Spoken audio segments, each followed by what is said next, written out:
pull men up and say, stop being that soy latte, soft mush monster in the corner and get involved and fight for every inch of your life on all aspects of it. Yeah. You have to fight for it. Well said. You have to fight for your marriage. Like the schools have failed your children. You failed your family by turning over mentoring to a teacher or a coach. That is your damn job.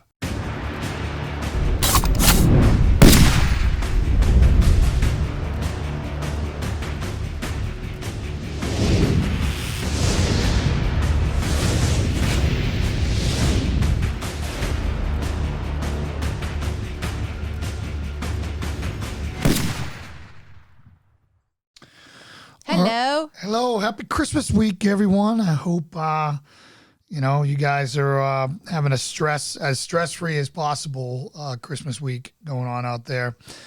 And I found, trying to stay up to date with all the news. As I was watching the news, I just found myself getting darker and darker, more depressed. We had the news out of England that there's another strand that's 70% more infectious. There's been positive news on the Trump campaign front. They just submitted a request that the Supreme Court overturn Pennsylvania. So there's been a lot of movement in the news, and there's been a lot of stuff going on, and I just found myself like getting overwhelmed as I'm looking at. They just passed the $900 billion stimulus bill. Which is going to make zero difference in anyone's life.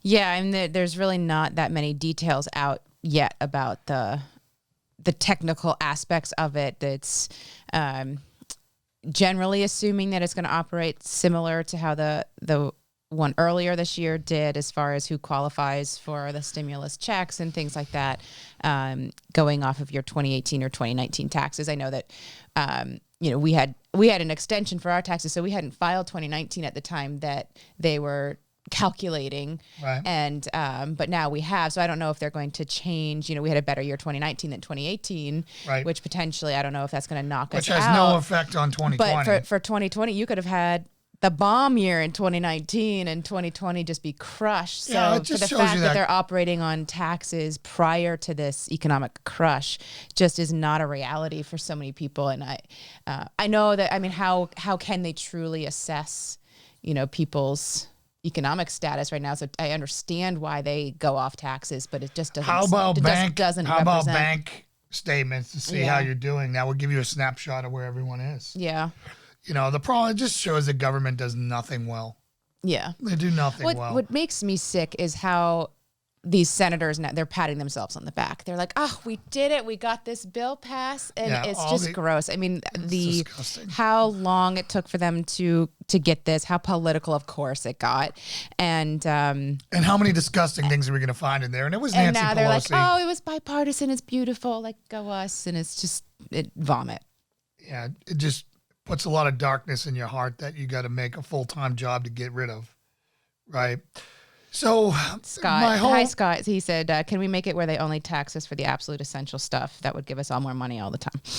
Yeah, I think that's an option, Scott. But right now, the best thing they can do is open up the damn economy. Mm-hmm. The rest of us, $600 that we may or may not qualify for, that doesn't even cover your heating bill. Yeah, and then I know that small businesses are getting, the potential for more loans and things like that. Not sure, they haven't released kind of the structure requirements for that part. I don't know if we'll qualify for anything there or not. But again, it's the too little, too late scenario, and I think it's going to go down with sour grapes for a lot of people. Yeah, and it's and the bad part is like I found myself going down this dark path because I know that we don't have the money for this. Mm-hmm. We didn't have the money before. We don't have the money now. And, if we don't open up the economy and quick, and I mean really quick, we're all going to be screwed. We're all going to be in food banks, taking home soup to the family. Mm-hmm. And that's where we're at. And I don't think people understand that how dire things are. Yeah, you may have a job now, but how much longer are you going to have a job for? And cuts are coming for the government workers and everything else. I just find it rich is that 99% of the people saying, stay home, don't open up your business, are the people that don't need money. Of course. Right? It's easy. It's easy to say that when you have zero perspective. And I mean, I feel so bad for, restaurants especially, but these businesses that had this glimmer of hope kind of being able to open up and now being shut down again. One of our clients, a fitness club, they've had to shut down they were struggling as it was with all of the restrictions, and they've just had to completely shut down some of their clubs in certain states again. And, for those employees who thought that they, okay, maybe I'm going to make it now, and then they lose their job again right at Christmas time. And it's, the impact, and we've been talking a lot about kind of the mental health aspect of this, and that was kind of back in the beginning. People were saying the fallout from this is going to be way worse than the disease itself, and that is coming home to roost and then some.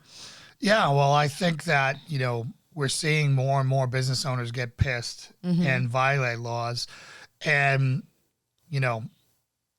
I'm surprised again every day. We live in the active shooter world, workplace violence world.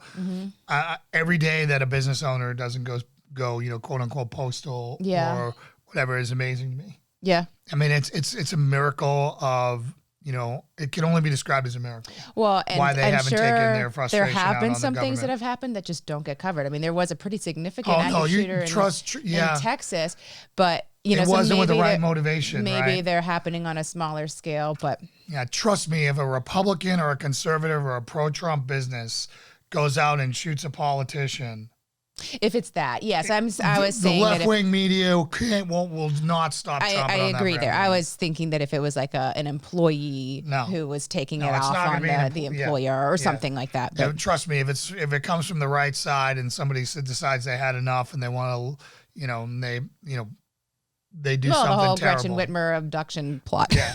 Well, those were anarchists. They weren't even us. But I'm just saying, I mean, there have been the plans out there retaliating against these politicians who way overstep, and Scott's next comment is to that point as well. Well, and that's why, here's something that really hit home for me, because I've been teetering on the masks and back and forth, whether they work or they don't work or social distancing doesn't work. So I saw a meme the other day that said I hate to drop a meme as the world of wisdom here, but it's common sense logic. So we don't have hardly any flu cases anymore because social distancing and masks have worked. We have COVID spreading and, at an all-time high ramping up, but it worked for the flu. So why didn't it work for COVID unless it doesn't work for COVID? Yeah, well, I think so. Some people point to those much lower flu numbers being that flu is being classified as COVID right now. That's why we're not seeing it. So there is flu. It's just not being labeled as such. And then there's the argument that, yes, all of these precautions we're taking for COVID do work for Hey, Captain Caveman. Do work for the flu, and that's why the flu is lower. Yeah. So it's hard to suss out. It's probably a little bit of both. But yes, I mean, to the point that the cases are often worse in these states that have had the highest compliance of masks and social distancing and all of that, and yet I can't remember what the very high percentage of people who report positive cases say, well, I wore a mask, like they were complying, yet they still got it. So of course.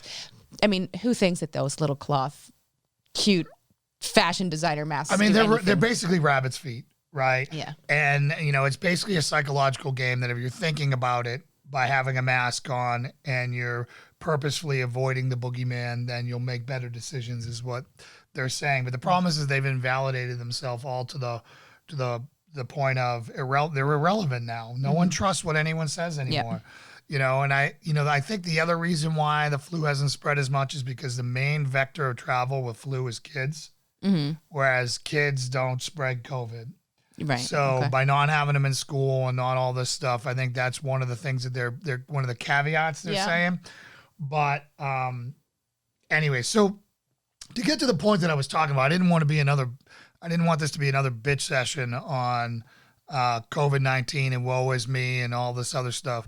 I felt like, for those of you who've ever been in a fight, I felt like I've been getting my butt kicked and I've gone into complete cover-up mode, right? I just was going on full defense, and you don't win fights that way, right? So, I finally decided I'm going to throw the switch, right, and attack 2021, attack the COVID reality, attack the economy reality, attack all the issues in myself, all the issues in my life, and just sit there and say, you know what?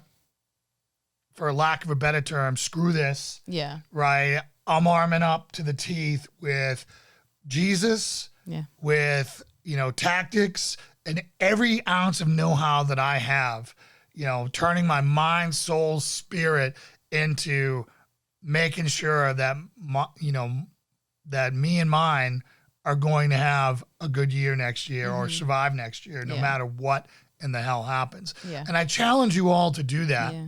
Right now, part of the dark side, it can be depressing to do contingency planning and prepping and all these things, because it's acknowledging that bad things can happen on a scale where life is not ever the same as it was before. And hey, Robert, good to see you, and thanks. So again, I wanted today's, we're kicking off Christmas week, and I wanted this first segment to be about how to attack 2021, to get off the woe is me party, to get off the, whatever. You can have all the righteous anger you want, but stop being a punching bag to COVID-19. Stop being a punching bag to the government. Stop being a punching bag to the news media, social media, and all that stuff. And I can tell you what I'm doing. And it may not work, but I'm telling you what I'm doing. I already feel better about it. First thing, I've reasserted and dove headlong into faith. And I did it in an orderly way. For me, every time I dive in the Bible, I have to start in the Old Testament to get the proper framing of everything. And it's the most under-preached part of the Bible. So I know that I can walk into any rainbow unicorn church out there, and I'm going to get rainbow unicorn Jesus and seeker-friendly Jesus all the time. Yeah. And when I'm walking through the 9th layer of hell, that's not what I need. Right? Yeah. I need all the tough lessons, and I need to know, hey, Blake, good to see you guys, and God bless you as well. And broke your arm, so training is a downturn. Holy smokes, Brandon, sorry to hear that, but don't worry, you got legs, right? You got other things one you other can arm. Do, right? I remember when my back was out and I had to do stuff, and I have 2 ski poles or hiking poles, and that's the only way I could move, and I had to do it. But anyways, just sit there and say, hey, I had to dive back into faith, and I've been getting so much out of the Old Testament. Well, and I think you've had to change how you analyze the Old Testament as well, because I know that there have been times that you read the Old Testament and see you later, Brandy. And it depresses you. It gets you down. Because it's hard to kind of reconcile that God with what we're supposed to believe now. And so there were times that you would leave those readings kind of crushed spiritually. And I think you've been also able to change how you interpret that and how you internalize the lessons from the Old Testament in a way that now you benefit versus that it makes you struggle even more. Well, I had to let go of my vanity, my arrogance, my pride, and being able to think that I'm going to be able to figure everything out. Right? That's the atheist in me. The atheist in me, my security blanket, is if I can understand it, I can plan, I can do whatever, God's unknowable. Yeah. And being able to ease into that, I still struggle with it. Oh, sure. Yeah. I'm in Leviticus right now, and Aaron's son's getting smoked by God because they did the wrong thing with the incense. Yeah. I'm just like, holy smokes, where's the love? Where's that loving God that the rainbow Jesus, the rainbow unicorn, happy, seeker-friendly Jesus talks about, the Father of all. Yeah. And I'm looking through and I'm seeing this hard, stern discipline, put to death for working on Sundays and all that stuff. And I just got to accept that I'm not going to understand it. I got to accept that, there's more works that go forward from there, and just turn the page. Yeah. And find it. And the thing that I really found, that the profound thing that we found that was so I did not check out Effed Up World. That's part of my thing to do this week, Captain Caveman. But that is something I'm really going to. I promise you, I will look at and I will comment on it. I lost my train of thought there. Weird. I just stopped breathing. Oh no, I lost my train of thought there. Anyways, the revelation that we both had. Oh yeah, the revelation that we both had, like, because we've cheapened sin so much. Mm-hmm.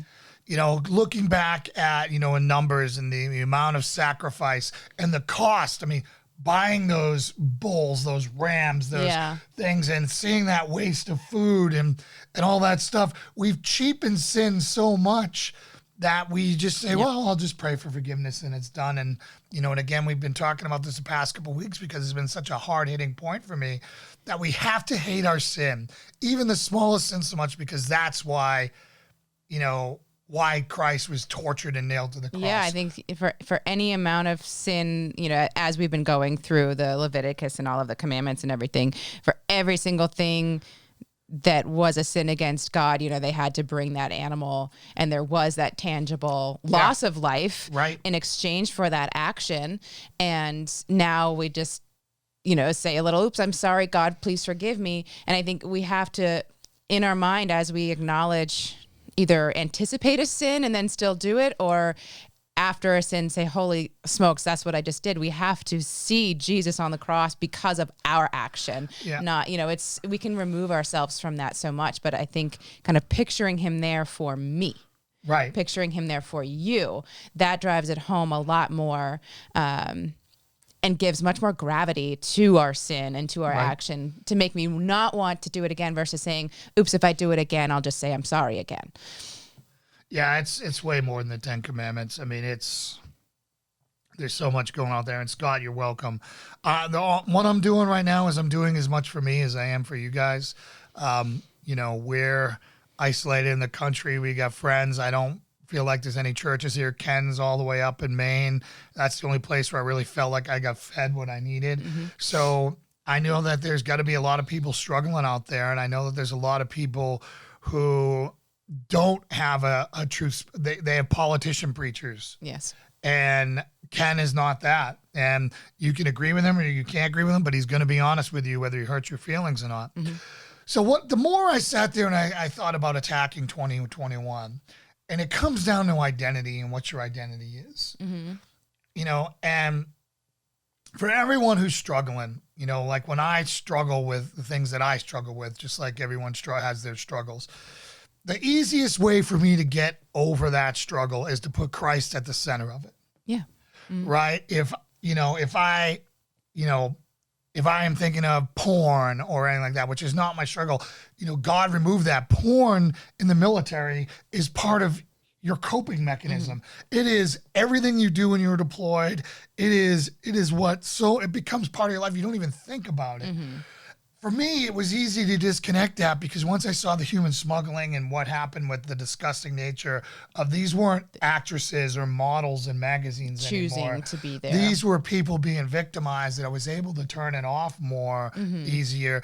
And then, you know, having a great relationship, obviously that's a great alibi. But, you know, even when, you know, we're struggling or we're not connecting or you're tired or all those things, is I just put Christ at the center of it. Mm-hmm. And it went away.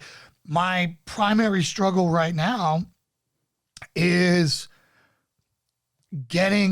switching fuel sources. And for those of you guys know, this is my most challenging issue now is where the devil or Satan in the spirit of anger or whatever you want to call it was my fuel for 40 plus years of my life. Mm-hmm. And now having to switch that fuel source to Jesus. And it's so darn hard for me. Yeah. You know, because all my music is all, you know, anger and you're talking about fuel and primarily for your workouts. I'm talking about fuel for my workouts, but everything else. So what I did is I knew that in the SEAL teams when I was scared as heck, I could crank the evilest, angriest music. I'd get mad that there was no God. I would get mad at all these things. This is my thoughts as an atheist. Mm-hmm. And that drove me forward. It was an FU lifestyle. Yeah. right? It was an FU. I'm going to, do it anyways. And, trying to do that while embracing Jesus and embracing this love and peace. And now I'm lining, the way I'm lining it up in my mind is I have to be the protector for my family again. It's not an FU, like I'm going to hate everyone, because that's what it was. I'm going to hate the enemy. And I'm called to love my enemy. Yeah. Right. And the way I had dealt with that was it's like a rabid dog. If my dog goes and get rabies, I'm going to cry when I put my dog down because I love my darn dog. Yeah. Even when they frustrate me beyond. Right. But it's now become a danger to everyone around it in itself. And, and that's how I look at that. But I just had to sit there and say, okay, the enemy's at the gates, right? The enemy, what is a Christian warrior, right? So again, to back it up, and I'm sorry, I'm scattered, I'm all over the place, but your identity as a Christian warrior, what is a warrior, right? Well, a warrior is somebody who's going to go into battle and is going to fight an enemy, right? That enemy is Satan. That enemy is unemployment. That enemy is, a broken marriage. That enemy is depression. The enemy is faithlessness. So you have to wrap everything that you are in this new identity, and it has to be every other thought in your world, right? When you roll out of bed and it's cold in the morning and you don't want to work out, what would a Christian warrior do there? Put Christ in the center of that. So it's not just what would a warrior do, right? But it's like, I am letting down Christ. When you commit to Christ, it changes everything. So just being able to sit there and say, and maybe 6 a.m. workouts aren't you. Maybe the Jocko Willink 4 a.m. isn't you because your garage is 28 degrees or 16 degrees in the morning. You have to set that aside of time, and it has to become your identity. And anytime you come to a decision tree, right? It is the spiritual battle, Captain Caveman. But anytime you come to that decision tree where it's take the easy way out or quit on yourself or don't do what you say, find that identity with you as a Patriot Crusader, as a Christian warrior. I mean, that's why I named this Patriot Crusader Mission, to create Patriot Crusaders, these Christian warriors that would go out and be force multipliers and be able to speak into other people's lives and to pull men up and say, stop being that soy latte, soft mush monster in the corner and get involved and fight for every inch of your life on all aspects of it. You have to fight for it. Well said. You have to fight for your marriage. The schools have failed your children. You failed your family by turning over mentoring to a teacher or a coach. That is your damn job, right? That is your job. You are the mentor of your family. Whether you're the man of the family, if you're a single mom, it falls on you, right? And you got to start weighing in on that. And that's what I think this COVID-19 2020 world was a way to clear out all the noise. If you're still watching pro sports in 2020, shame on you. Shame on you. There are fires to be put out. If you're talking about sports, it should be with your kids out in the backyard doing them. One of my family members was like, none of my kids want to go out and play in the snow. You've got an entire generation of kids that don't know how to play in the snow. Get out there and show them. Yeah. So anyways, sorry, I'm fired up and have that stuff. At so I'm going to go to here. Most people don't know that it's true spiritual battle. You sound as if though you're unstable at times you're unstable at times as some of me friends.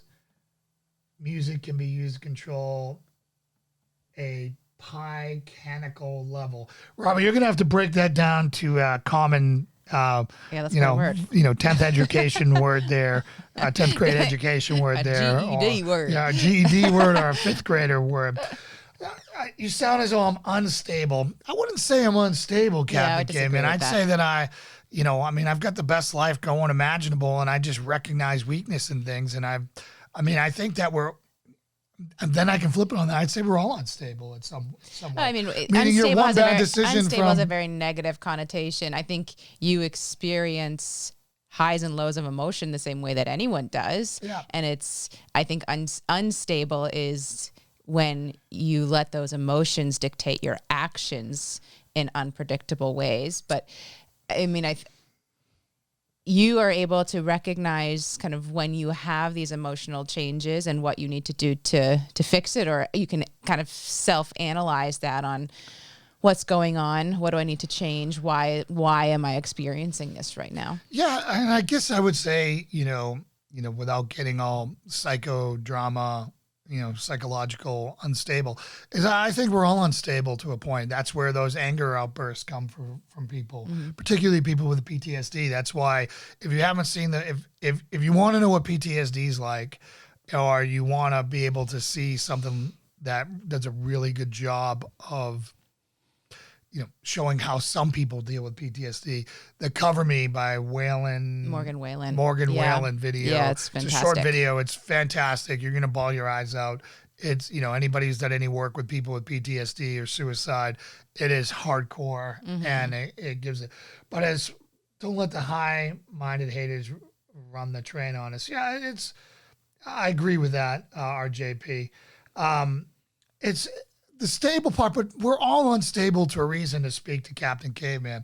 Like, you're all one step away or one bad decision from falling into porn. If you're an alcoholic, you're one bad decision from falling back into alcoholism, or a heroin addict, or any of whatever your drug is. And my drug was anger. Yes. Yeah. Right. So, I think that the closer that you get to Jesus and to really walking that out, the more stable you become, because you have tools to kind of moderate your emotion. You have tools to moderate your action. So having an incident that would typically have made you angry, you have, through Christ, the ability to say, how do I need to react to this differently or in a more tempered way? Yeah, well, I think it's all about what target you're aiming for, right? So before it was, burn the world down around me, live in the moment, only do, self-gratifying things because I didn't know how long I was going to be around, right? Minute to minute, it was a Viking mindset of, whatever. To now trying to be the best version of myself so I can lead people to Christ. I mean, that is, I think, the ultimate goal. And that is a huge responsibility, because no one does more damage to Jesus than Christians. How many of us being hypocrites? How many of us falling short have damaged the faith and turned people away from them because, if he's one of them, then I don't want to be anything like that. And I think that can be, that's something that we all have to be on the watch for. Yeah. Having a Jesus sticker on a car and driving like a jerk. Yeah. You turn more people away. Can we talk about the being on camera versus off camera kind of expression of anger or frustration situation that happened the other night? Go for it. You were experiencing some technology issues. Yeah. And imagine that. You were becoming increasingly more frustrated. And I said, channel your Ken, because our pastor, he would very often have, he would be doing live stream, and he would kind of give off this aura of calmness no matter what was going on. And you've complimented him on it before. And he, I guess, said to you, I don't know whether jokingly or not, he said, "Oh, well, I know the camera's on." Yeah. And you said that as well. He said, and I said, "Well, the camera is on. Your daughter's watching." Yeah, that hit home like a sledgehammer. But just as far as, does it even matter? So, so Ken might be more conscious of how he's reacting, or us, because we're live streaming, how we react if there's an issue, because we know people are watching. In your house, your kids are watching. If you're alone, Jesus is watching. So does it even matter if anyone's around, or the camera's on, or your kids are around? Act like you know that Jesus is watching your actions, and how would he want you to handle the situation? It's that decision tree I talked about again, right? It's, do you want to lead in that, or do you want to go off to the path, right, off on the side? And I think that, recognizing that and having a strong partner, wife, friend, Christian brother, whatever, whoever's around you, to call you on it when you deviate. So the next time you're angry, or the next time you're running into an issue, you don't stumble. You recall that, and you make the right decision. Yeah, it is character. Character is basically who you are when no one's watching, right?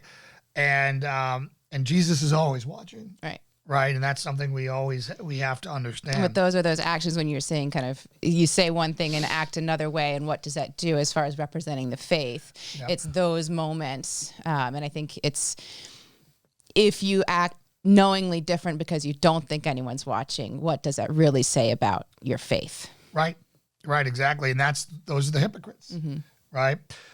So, I started looking at everything and how I wanted to attack, and, and to use 2020 as an example.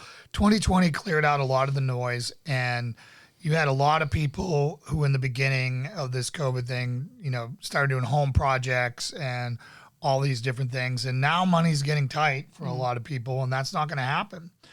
But there are some incredible opportunities for you to attack in your marriage, in your relationship with your children, in your community, as people struggle for you to move the ball down the field for Christ. There are going to be people in crisis all around you, and now is your chance to step into the light and lead. And that's what we're all called to do, and that's what we really have to do. And that's what I'm hoping that, this podcast will help facilitate in some small way. And I think kind of to Scott's point too, I mean, how he's saying that, their church is closed, they're struggling. I think so many people are homeless right now, church-wise. And so we need to be that for each other. We need to kind of bring back the small group kind of feel and really be there to support each other in that way if your church is letting you down. Yeah. Well, and that's for real, right? I mean, one of the things that we, that most people miss from church most is their small group, right? Because that's where they worked out issues. Yeah. And right now, obviously, we're not encouraged to bring groups into our home and things like that. So that brings me to the first topic or the first thing that we're going to do with PCM and the social media page is in our Facebook small group. We're going to do at least meet once a week again, where we're going to do a small group there. We'll see how long it stays small, where we work through issues with one another in a confidential environment. We'll do it on Zoom, so I'll put a Zoom out and we'll meet, and, I'll bare my soul, and I'll be honest with you. I don't have all the answers, but I figure between all of us, we'll be able to come up with some solutions as long as we put, God at the center of it. The 501c3 church got exposed. You nailed that, bro. When pastors are out there worried, when they're weighing what they're going to say based off of donations and who they're going to offend in the crowd, that has really, that has hurt the cause of Christ more than anything. Yep, for sure. And we've seen that in countless what I would call light churches, or seeker-friendly churches, where it's like all about filling the seats in there, but don't you dare tell them that homosexuality is a sin, or address any real issues. It's only the good stuff, and that's, and they have a starving base then because they're not getting fed, which they need to be. So that's one aspect of this, which is small groups and getting around and bonding with like-minded Christians. People, I've been in a lot of conversations, and Jay, why do you want to move from Charlottesville? It's beautiful. It's this and that. It's all that. You live in a great neighborhood. And it's because I want to raise my family around like-minded individuals. The world is going to creep in no matter what. I want to set the table and give my kid the best chance possible for having a Christ-centered life. And you can do that anywhere, but I want to, I can only be around my kids so much and who they hang out with and all that. So I want to raise my kid in a pocket of Bible, God-fearing, Bible-following, Bible-believing, God-fearing Christians. And that's really hard to find where we're at.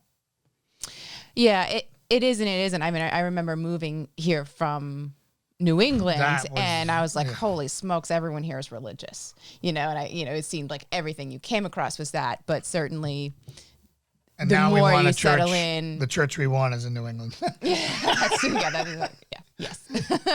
But as you get to know the area more, there's certainly more and increasingly influences here that are not church-based, not Christ-based. And even the Christians, as you're saying, there's a lot of fluffy, those name-only Christians, right? That they don't walk the walk, and you wouldn't want influencing your children. And there's, as far as we certainly would not want to use the public school system around here. And there's a lot of Christian private schools, but everyone just sends their kids to them because they want, I would say the majority of kids there are not Christians that go to these Christian schools. And so the influences there are certainly not what you would expect. They're called Saint whatever just to, get the religious exemption. Yeah. But there is a great Christian homeschooling cooperative here as far as being able to plug into that. But it is harder to find than I originally would have thought.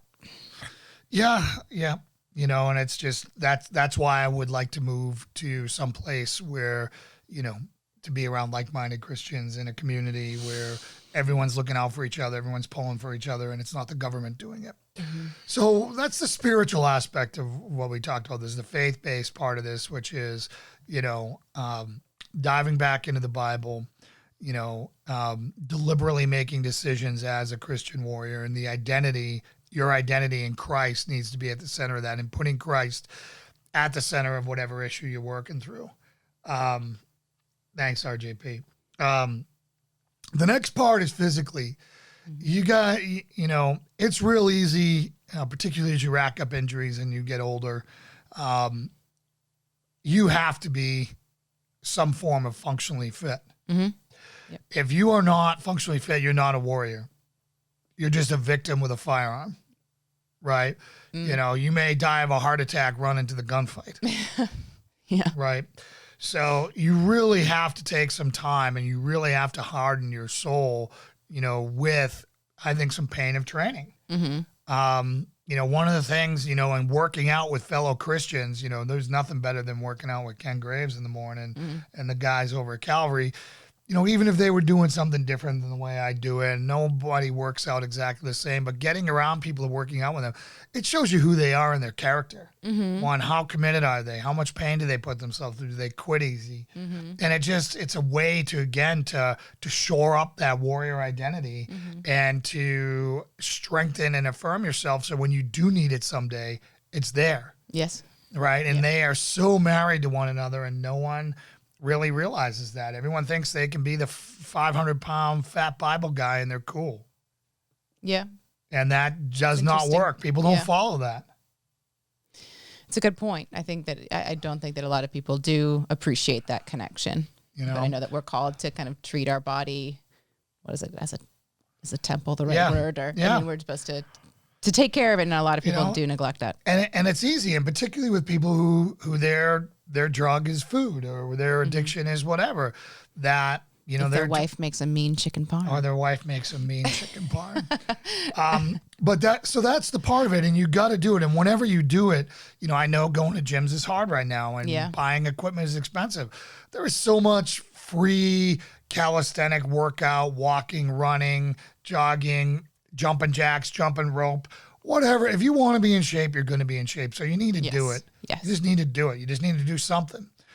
Right. Now, the other part of that, is the third tier of this is you have to know how to fight. You have to be dangerous. If you want to be respected, you have to be dangerous. Mm-hmm. If you're not, you're harmless. And, harmless people are the beta soy boys that are, most of our pastors. Well, and that's what you run up against, and your biggest beef with the perceived Christian male is that's what a lot of people believe that they're supposed to be if they're going to be a true Christian. And I know that you just brought this up in one of your men's group meetings, and you were met with a lot of silence, right? Yeah, I mean, I was just, when I talked about being dangerous as a Christian warrior and how I think that's key to being a protector, that, I was met with a bunch of blank stares by a bunch of these betas. And I think that's a shame. Mm-hmm. I think that Christianity has a brand problem when it comes to going out and crushing life and climbing mountains. And that's what I think John Eldridge's works are so important. Mm-hmm. Going out there and being a man, being in the wild, being, doing hard things. Hard things builds confidence, fortifies faith. Yeah. climbing a mountain, getting as close as you can to God, is you're going to have a spiritual awakening there, and your walk with Christ is going to grow in those tough challenges. Yeah. And, sitting in comfort, nothing gets done. You don't grow anywhere in comfort. You only grow by being uncomfortable. And our main mission in this civilized world should be this, to get uncomfortable. And anywhere you get uncomfortable, you will grow. Our culture really has done such a disservice to the individual, as far as that we've lost that part of our identity, that being uncomfortable, being stressed can be good. It really forges us in that way. And people just avoid it at all costs. And look where we are. If you don't have calloused hands, you're part of the problem. Right? Yeah. I mean, when you shake a man's hand, there should be calluses on there from weights. It shouldn't be softer than my hand, guys. Yeah. Or what? I don't care if you're a keyboard warrior. I don't care if you're whatever. You need to harden your hands. You need to harden your body. You need to harden, yourself to be able to withstand the storm. And, there's a part for you to do. Rely on God for everything, but he expects you to do your part. Yeah. And that's the part that kills me about modern churchianity is God's a self-help coach who just does everything for you. You can sit around and do nothing, and he's just going to rescue you. And I don't buy that. No, there are those he will rescue like that, and he'll use their story for his glory. But it's harder day in and day out to do the hardest things out there as a testimony in Christ than to do nothing and just say, yeah, I'm a follower of Christ, and I'm a big marshmallow who does nothing. I don't achieve anything. I don't do anything. I don't lead anyone. I don't weigh in on any consequences. I make no difference in life. Mm-hmm. Right? Who the heck wants to follow that guy? Nobody. So, and you want to lead people to Christ, be a person that people want to be and inspire them and show them that Christ is how you got there. Yes. Amen to that. Yeah. And that is unfortunately when you see these participation trophy Christians out there, I think they're part of the problem. When you're just like, ew, who wants to be you? Mm-hmm. Right? I mean, for real. So I think a lot of people don't even want to be a leader. Yeah. They are so happy and comfortable letting other people put themselves in those uncomfortable positions, and, pave the way. And they're just going to sit back and see how it plays out and kind of, where do I fit into this? That they're missing. This show is not for them. That they're missing the point that as Christians, we are called to go and lead others, that we are called to go and find others and teach to others. And sitting on the couch accomplishes none of that, but that's where they want to be. And having a good marriage is hard. Yep. So being deliberate and pushing into your marriage is one of those hard things, right? It's not going out and splitting 4 cords of freaking wood. That's not the only part out there. Being a good parent is hard. Mm-hmm. It's draining. Mm-hmm. It is consistency. It is all that. All those things are all part of this. Yeah. There are men that I admire because they're the greatest parents in the world, and that's somebody who I look up to for that. That I pull that part of their identity out and want it to be a part of my identity. Mm-hmm. Then there are other guys who work out like fiends and they suck at everything else. Yeah. Right? Their marriage is a mess.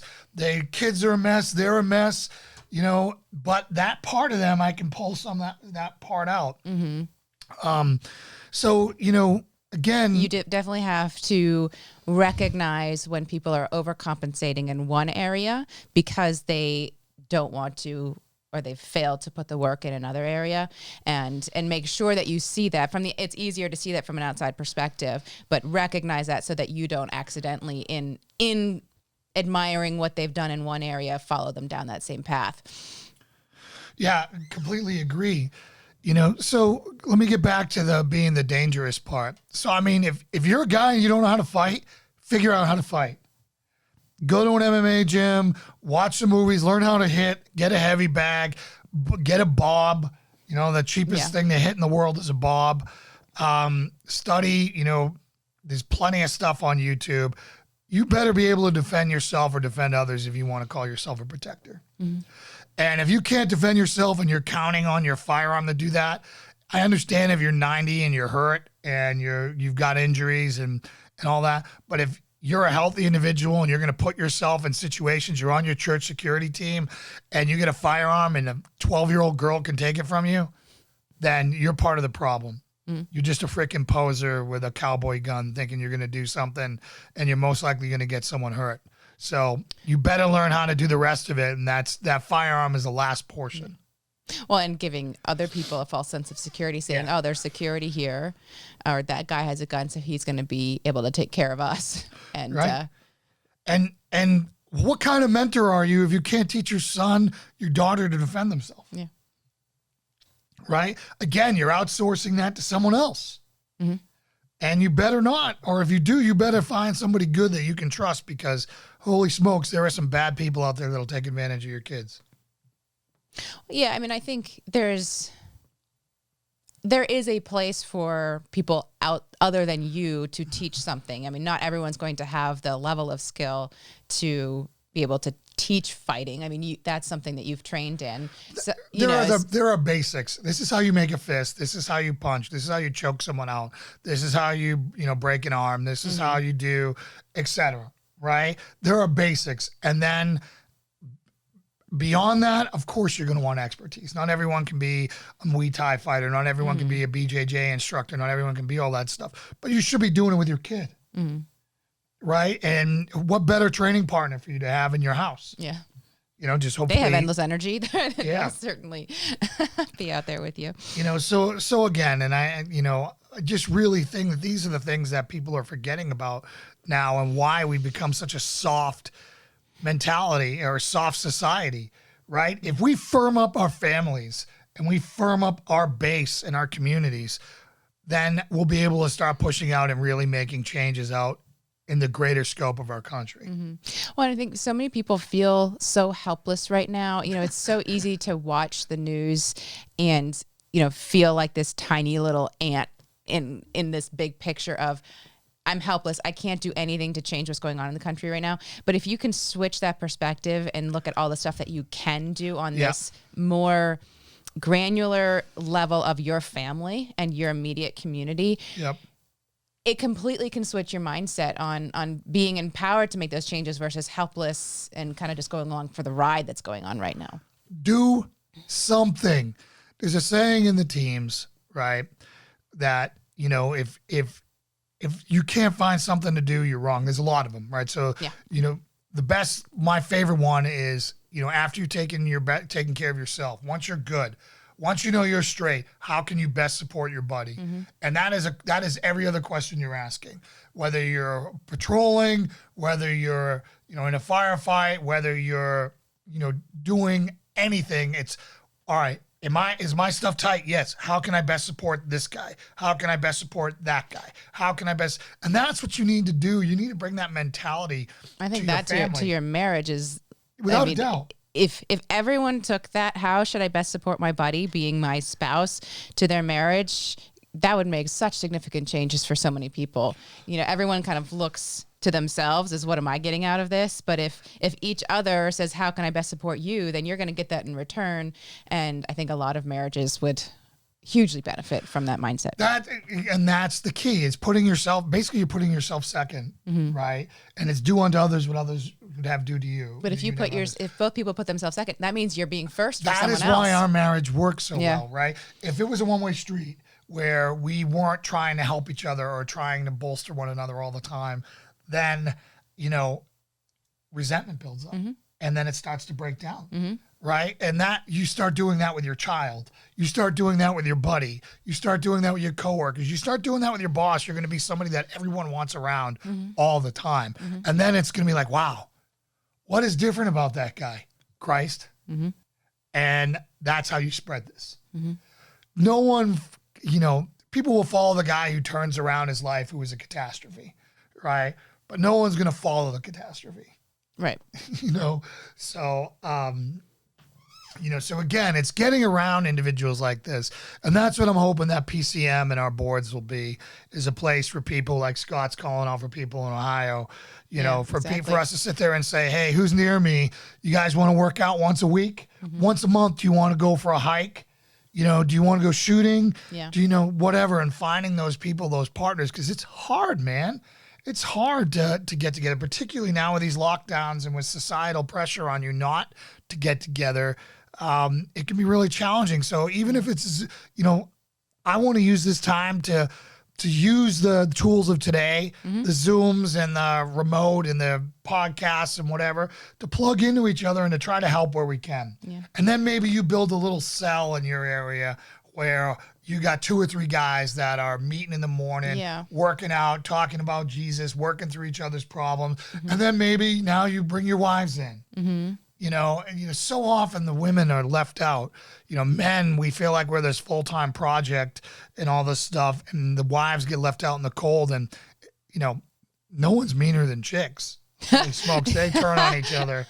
That's you the know, truth. well, I just look at how easily I make friends and how easily, you know, I can find that brotherhood and that bond. And then I look at how much of a struggle it is for you and females. Do you want to talk about that at all?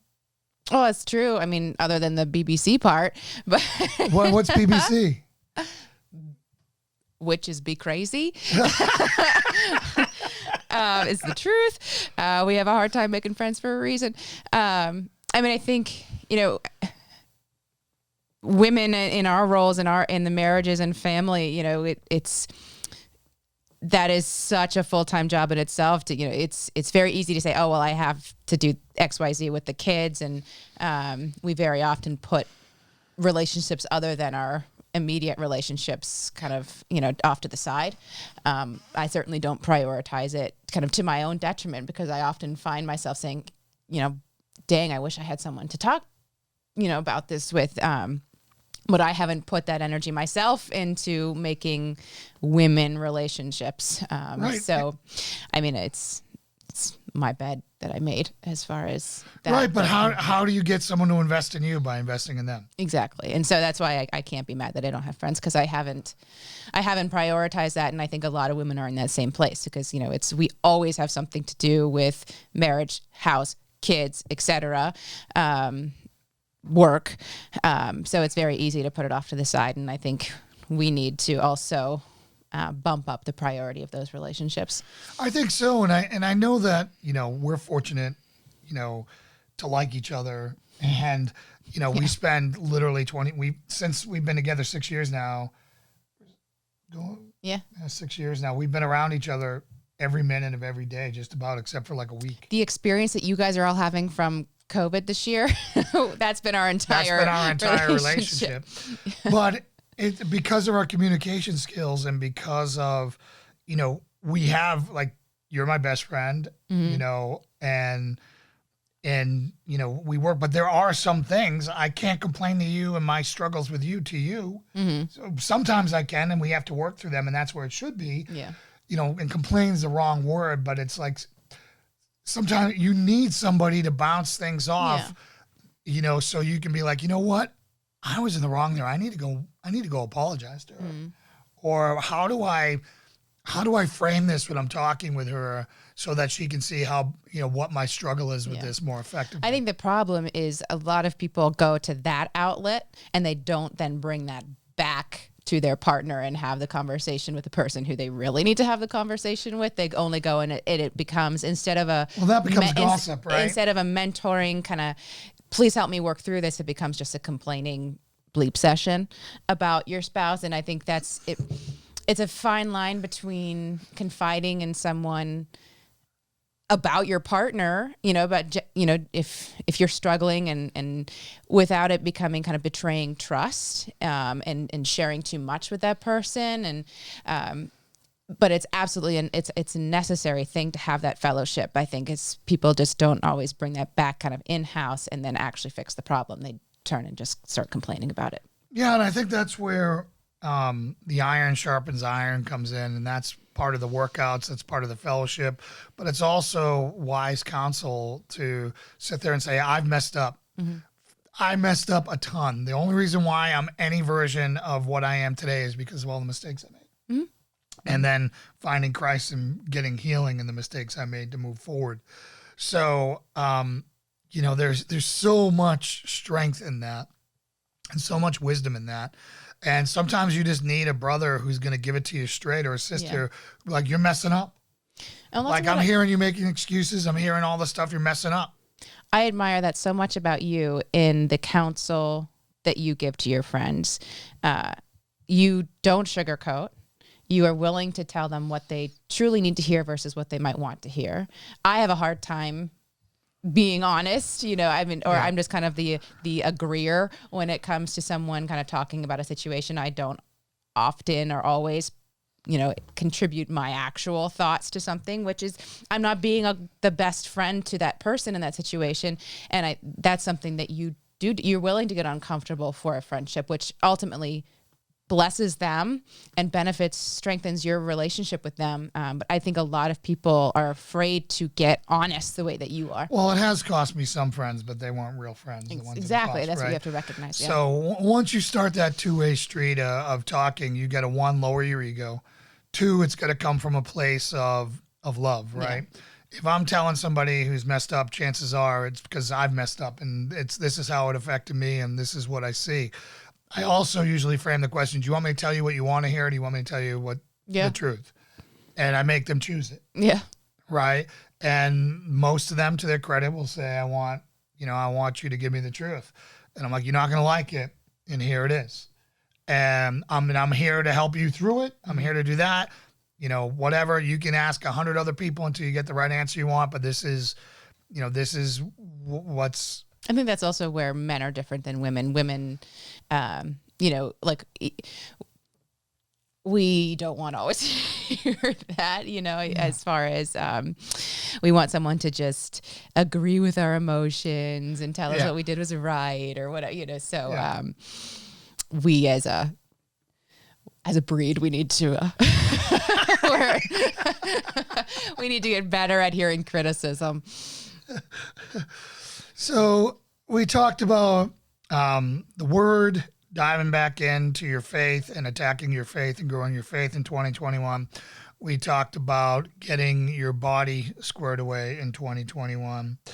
And we talked about, becoming dangerous in 2021, studying tactics, learning your firearms, learning how to fight, learn how to do all those things.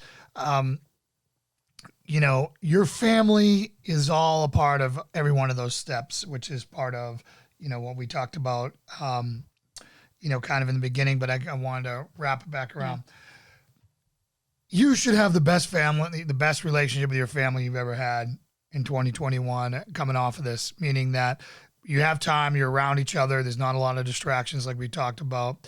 You spend time with your son, spend time with your mom, spend time, work out the issues with your estranged siblings. Now is the time to do this because it's here while there is, all the noise is gone. I'll be curious to see whether divorces go up or down from this year. That's going to be a lot of people started spending a lot more time with their partner and realizing that they don't actually like them, or those things that are the annoyances were allowed to kind of really fester with those close quarters and the stress and everything that went on this year. Or you could look at it that they were given the opportunity to work through things more and solve problems and less likely to get divorced. We'll see. I'm not sure where it's going to go. You have a blessed day as well. Thanks for joining us, Scott. I think that with stress comes more divorce. Yeah. Unfortunately, that's the sad case. So I think we'll wrap it up there unless anyone has any questions. I think we just went over an hour. Yeah. And we had a whole bunch of things that we wanted to talk about today. I'm still waiting to hear from Ken if we're going to have Wednesday at 11. We will not be live on Friday this week because it's Christmas. And we might do something on Thursday, particularly, or tell Ken, hey, we'll see what's up with Ken. So anyways, just stay tuned. Our goal from here on out is to be live at 10 on Facebook and YouTube, and hopefully MeWe when they get added into this mix here. Every Monday at 10, every Wednesday at 11 with Ken. That'll be our biblical life support. And then on Friday, us again at 10 a.m. So I hope to see you guys here. We're going to start creating events in advance so you can see them there, and they'll be there as reminders. Would love to hear from you. Love your comment. Please share. Again, if you want to support us on Patreon, that would be absolutely amazing. Or if you wanted to pick up a shirt, a hat, anything like that, it would all be greatly appreciated, which you can find on our Facebook. So, and our website, I hope to get that wrapped up here in the next few days so that we can start hosting everything there and get off some of these platforms that may deplatform us if they don't like what we say. So, all right, everyone, thank you so much. I'm going to pray us out. Dear Heavenly Father, Lord, we come to you now, and we are so thankful. We are thankful for our audience. We are thankful for our marriage, for our friendship. We are thankful for the opportunity to reach many more people out there, Lord. Lord, we ask you now, we come to you now, and we ask you now to heal our nation. Our nation is the most divided it's ever been, and there are dark clouds on the horizon, Lord. We would ask that you would heal this nation. We ask that you would protect our families, our president, our first responders at home, and our troops overseas. And we pray all these things in Jesus' name. Amen. Thank you, everyone. God bless. Merry Christmas.